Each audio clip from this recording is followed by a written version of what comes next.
This station is participating in a test of the Illinois Emergency Alert System.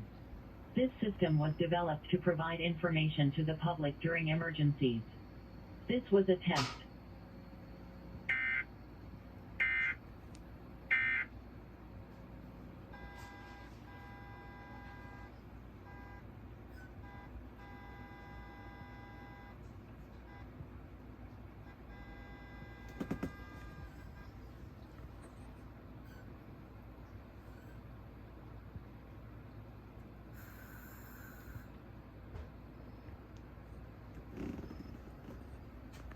When it comes to